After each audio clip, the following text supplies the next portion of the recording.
স্বার্থে, সমাজের স্বার্থে ও ধর্মরাষ্ট্রের স্বার্থে পদযাত্রা শেষে শিলিগুড়ির মহকুমা শাসকের মাধ্যমে ভারতের রাষ্ট্রপতির কাছে ডেপুটেশন দেওয়া হলো সংস্থার তরফে। বাংলাদেশে হিন্দুদের উপর অত্যাচার ও নির্যাতনের প্রতিবাদ জানিয়ে আজকের এই ডেপুটেশন কর্মসূচি হিন্দু সুরক্ষা মঞ্চের তরফে।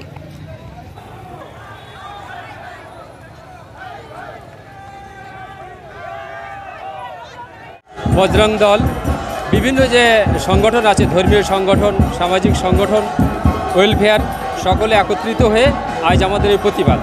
আমাদের একটাই দাবি যে বাংলাদেশে যে সমস্ত সংখ্যালঘু সম্প্রদায় আছে তাদের উপর হামলা বন্ধ করতে হবে।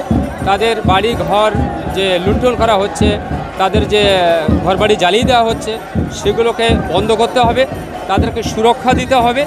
তাদের সমস্ত ন্যায্য অধিকার যেন তারা পায়, তাদের কোনো অধিকার থেকে যাতে বঞ্চিত না করা যায়, আমরা সেটারই প্রতিবাদ জানাচ্ছি।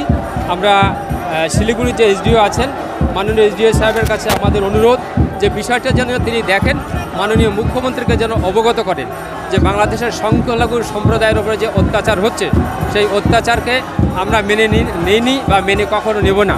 আমরা চাই তাদের সুরক্ষা দেওয়া হোক। তার জন্য আজ আমাদের এই প্রতিবাদ মিছিল। যদি এই ঘটনা, একটা গণতন্ত্র দেশের সকলের সমান অধিকার আছে, কিন্তু সেই অধিকার থেকে তারা বঞ্চিত হচ্ছে।